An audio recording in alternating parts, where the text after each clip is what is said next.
Hey, what's up guys? Welcome to another video. Today we're going to be talking about the real life demon, Kenneth Copeland. Now, a lot of you probably already know of this guy's existence. You're probably aware of him. Every now and then, I like to revisit this because, frankly, it's alarming that demons are among us. For the longest time, I wasn't a believer, of demons, of the devil. But this guy convinced me real quick that I was wrong. If you don't know, Kenneth Copeland is a preacher who accepts donations and is preaching to make a bunch of money. Even though he's supposed to be a man of the Lord and the people who follow him are convinced that he is a true prophet, he had this to say about God.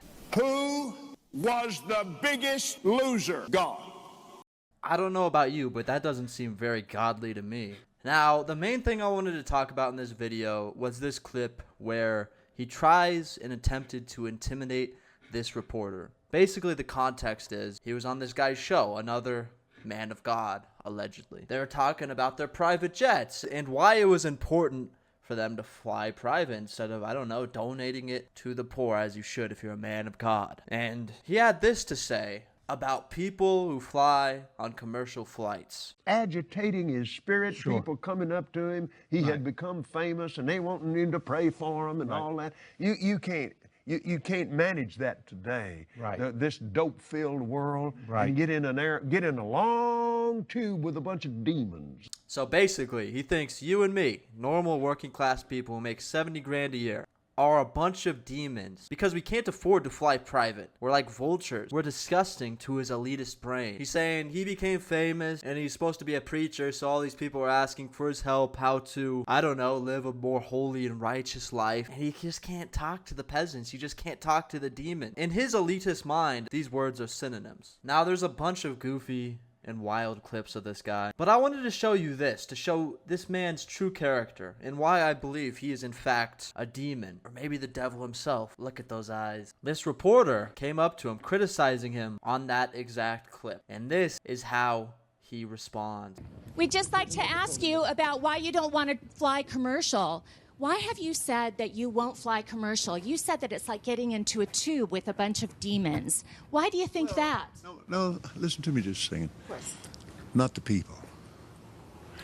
The main reason is because of the need. If I flew commercial, I'd have to stop 65% of what I'm doing. That's really the main. Aw, doesn't that warm smile really make you trust him? I like how he's fidgeting around. He wasn't really sure what to say, how to respond to that. Because there's no defense. If you're a preacher and you're calling the people you preach to demons, that means you really don't believe in what you're preaching about, And isn't this guy just creepy? Isn't there something about him that's genuinely unsettling, that makes the hairs on the back of your neck stand up? There's something supernatural and evil about this motherfucker. Isn't it true that you want to fly commercial so that you can fly in luxury? How much money did you pay for Tyler Perry's Gulfstream jet, for example? Well, for example, that's really none of your business, but... Isn't it the business of your donors? Listen, I paid. You kind of caught me off guard here, okay? Certainly. Well, if you'd like to come out here, I'd like to give you a chance to catch your breath. And even the way he's posturing himself in that car, making him look ginormous, is an intimidation tactic.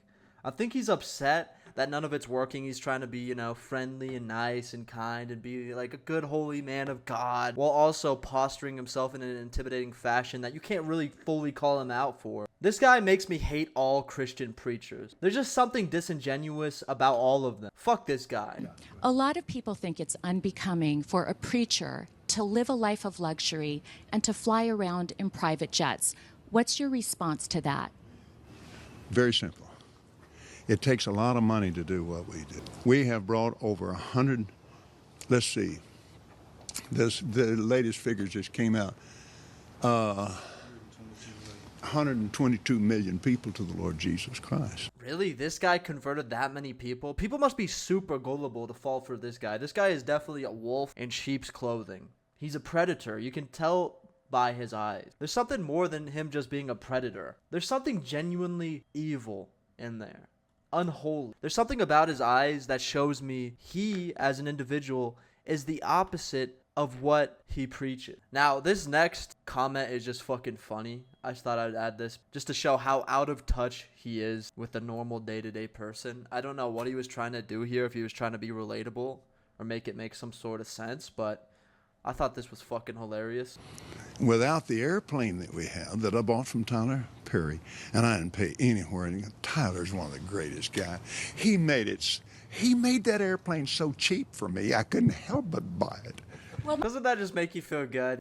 Doesn't that just completely justify why he's flying around on private? It was just too cheap, you know? It was practically free. He had to buy it. Meanwhile, he spent, I think, like 80 million or some shit on that. Like, that's just, you know, pocket change. It was just, he made it so cheap. Tyler Perry, great guy, great guy. I love that guy, you know? He gave me the cheapest private jet I've ever bought. How fucking insane, dude. Now, this next part is the part I was talking about. This shows who he is as a person, who he actually is. He tries to intimidate this woman. He gives her the most gnarly scowl I've ever seen in my entire life. And this is what convinced me that he is not a human being, that he is something supernatural and evil. Okay. Again, getting back to the comment, you said that you don't like to fly commercial because you don't want to get into a tube with a bunch of demons. Do you really believe that human beings are demons? No, I do not. And don't you ever say I did. We wrestle not with flesh and blood, but principalities and powers. There you have it, guys. Don't you feel safe knowing that demons walk this planet? That they're a real life supernatural force that feast on human fear? The way he tried to intimidate her and instantly regretted it because she didn't even fucking move. She didn't even flinch, dude. She didn't give a shit, bro. He just exposed himself there and he realized it, so he decided to try to save it with some Bible verse that maybe his base could relate to and be like, see, you know, he's a good holy man. He instantly thought of a Bible verse. Like, what a fucking grifter, you know? People use that term too much on the internet, but that guy's an actual grifter. I think he might be Satan himself, walking the earth, flying private, you know. It's insane that anybody ever followed this guy and believed anything he had to say about, you know, being a good Christian man or anything like that. It's so stupid. It's so stupid that people are this gullible. But yeah. That's the video, guys. Let me know what you think in the comments down below. Are demons real? Do they walk this planet? Hit the thumbs up and subscribe for more content. I'll catch you guys in the next one. Peace.